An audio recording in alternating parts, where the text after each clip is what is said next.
Welcome on into Daggerheart characters. It is time for yet another class that I don't think I've recorded this video yet. If you are liking this channel, hey, subscribe for more if you haven't yet. Like the videos, that always helps. Lets YouTube know, which allows other people to find it. And if you liked it, then somebody else probably likes it too. So that also lets me know that you're liking this stuff, and I appreciate it. If you have any requests, let me know in the comments. My mind is not endless. I do have a lot of ideas, and more will come up eventually, of course. But, yeah, you know, I'm just kind of having fun with this channel. I'm releasing stuff. I would not have made this much at this point already, but probably within a year I might have.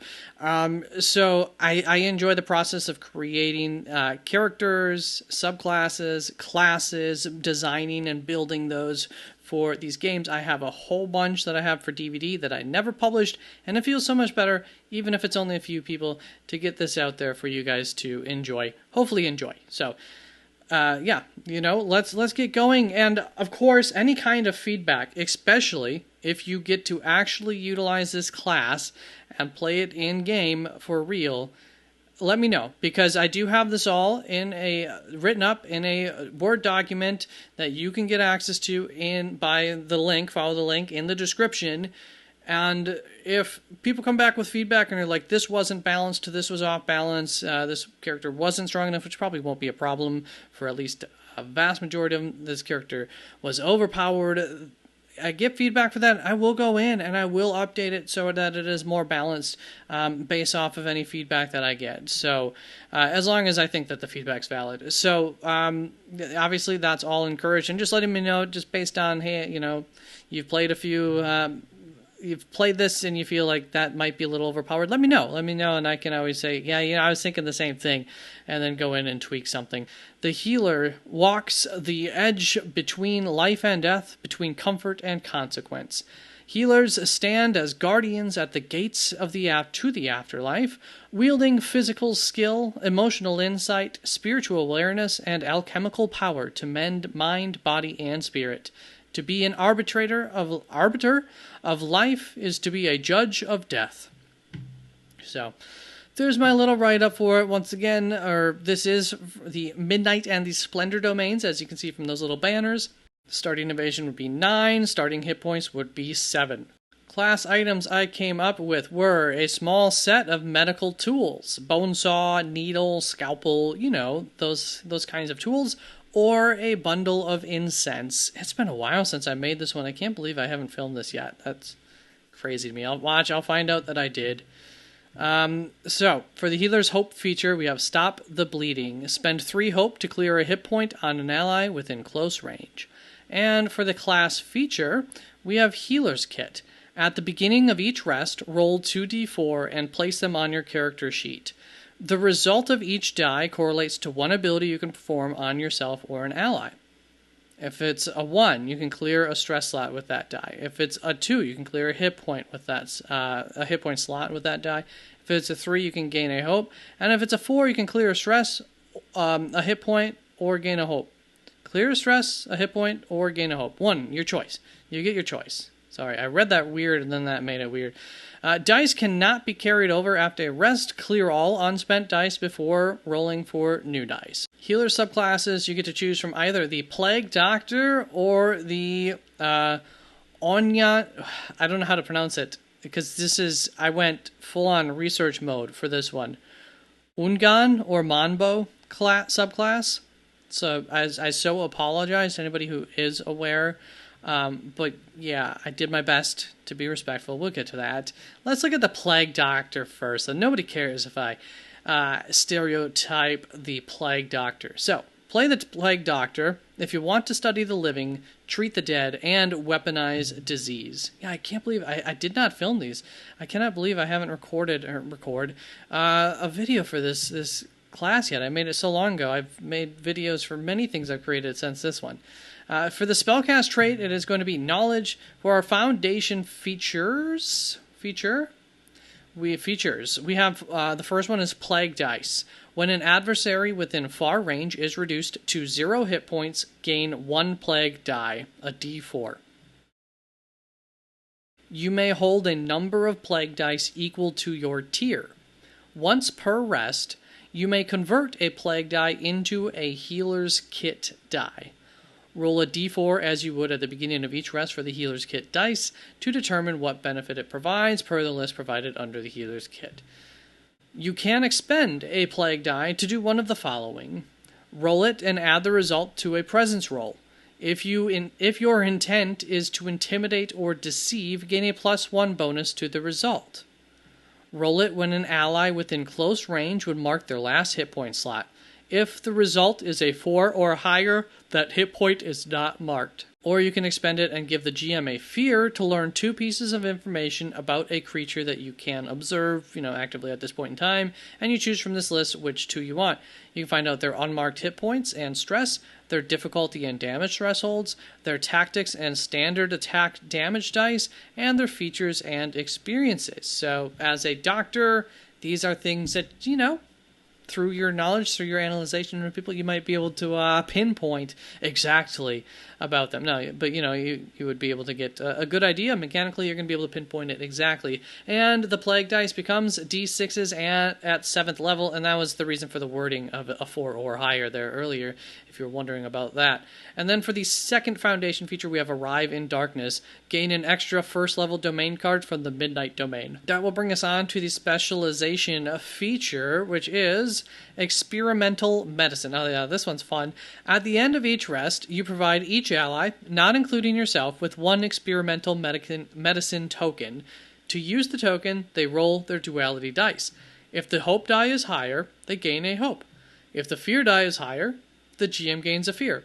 On a critical success, they gain a hope and the GM gains a fear. After resolving the roll, the ally chooses one of the following. Mark a hit point slot and clear a stress slot. Mark a stress slot and clear a hit point slot. So it's experimental medicine, right? It's not perfect. So basically you can just flip out a stress or a hit point slot at some point and hopefully gain fear, but maybe gain hope. Maybe give the GM fear is always a possibility. It's all experimental, baby. Sometimes, you're just proud of something that you created. A lot of the times I am. This is definitely one of them. I thought this was a pretty cool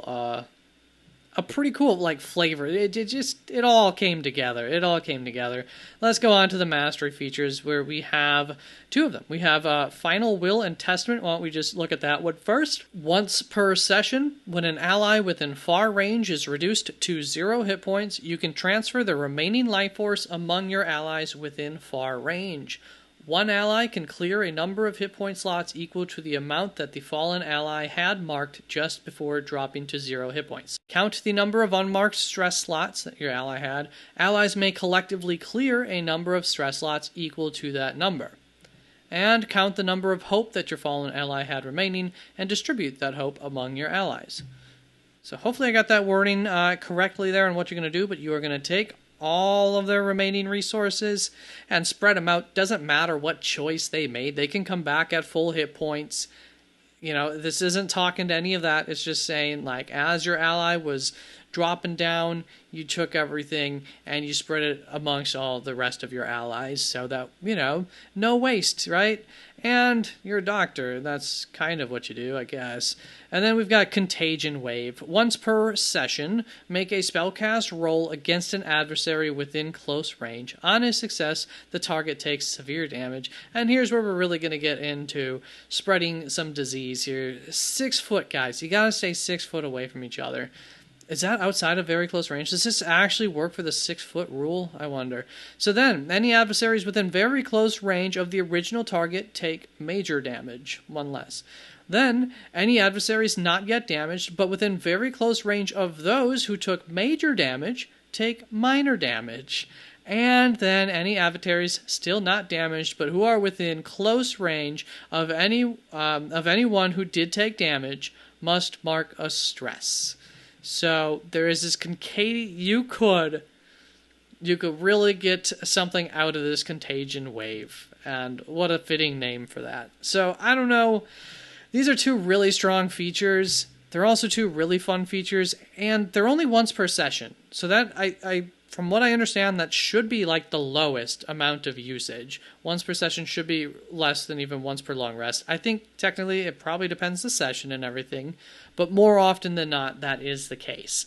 So that's part of why I did do 2 really strong features. I don't know. Is it overpowered? Sometimes, the power creep happens when you're making these. Now on to the Oungan. I've figured out how to pronounce it. The Oungan/Manbo subclass. And you want to play the Oungan/Manbo to become a spiritual support system for your allies and to ultimately curse your foes. Now, a little note that I'm going to read out loud, but also would publish this if I were to ever... Well, I am publishing this on the internet. This class draws inspiration from, mostly, Haitian voodoo, particularly the roads of the Oungan and Manbo.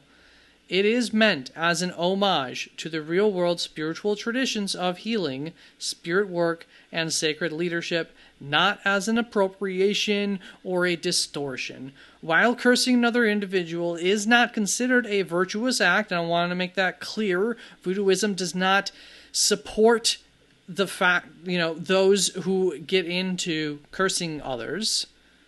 However, the act of causing supernatural harm, also often called a curse, is believed possible within voodoo culture, religion.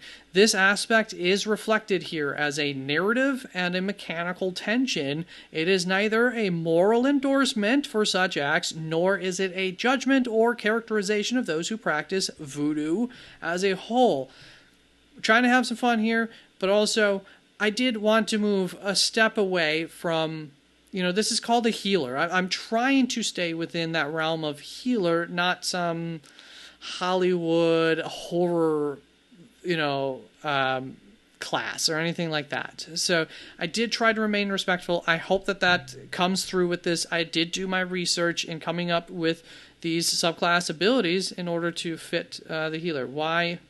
I don't know what just happened, but I'm back, and it's been just a moment for you. We're on to the spellcast right here is Presence instead of Knowledge for this one. Foundation features Spirit Possession. Once per rest, you can attempt to perform a Spirit Possession on an ally who has 2 or fewer unmarked hit point slots. Roll a d10. On a 1, the possession fails and the GM gains a fear. On a 2 to 10, the possession succeeds.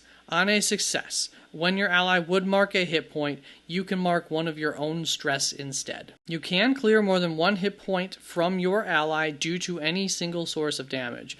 For each additional hit point prevented beyond the first, you must also mark that number of your own hit points. So, you can use a stress and a hit point. Otherwise, you're just kind of using your stress as an armor slot for an ally of yours. I think that's pretty cool, and this connection ends when you complete a rest. You can do this every rest. You can pick an ally to help give them just a little bit more potential life, at least, when you decide to intervene.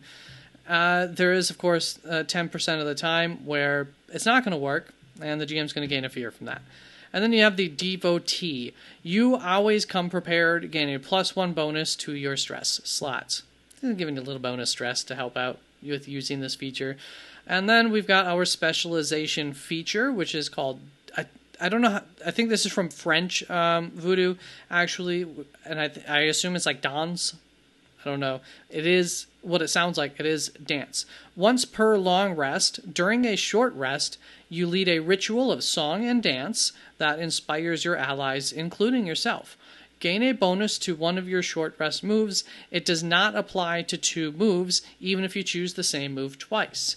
First, you can if you choose to tend to your wounds, that now reads equal to a 1d4 plus your tier plus 1, which is going to be the same for all these, that +1, or at least for these other ones. For clearing a stress, it's now going to say equal to 1d4 plus your tier plus 1. And repair armor now reads 1d4 plus your tier plus 1. And if you want to prepare now, or prepare, is the short rest move. That now reads, then gain 2 hope And it also reads, you each gain 3 hope. So there's a way where if you just do it on your own, you normally gain 1 hope, now you gain 2. If you do it with an ally, you each gain 3 hope instead of 2. So pretty strong specialization feature there, I think, overall, especially when it comes to the amount of hope that you can generate there. That, you know, it's just +1, but still quite nice. And then you've got your mastery features, serves with both hands. Once per long rest, you can give the GM a fear to cause harm to your enemies. Make a spellcast roll against all adversaries within far range. On a success, each target becomes temporarily cursed. Cursed creatures must mark a stress to activate any of their features, and they have disadvantage on all attacks. You wouldn't believe how long it came to this sentence, but there we go. That is how you curse a creature. And I think that's a pretty strong little feature there as well. So I enjoy both of these subclasses, and I hope that you do too. I think I plugged all the kind of stuff at the beginning of this video, so you take care, and I'll see you soon in another video.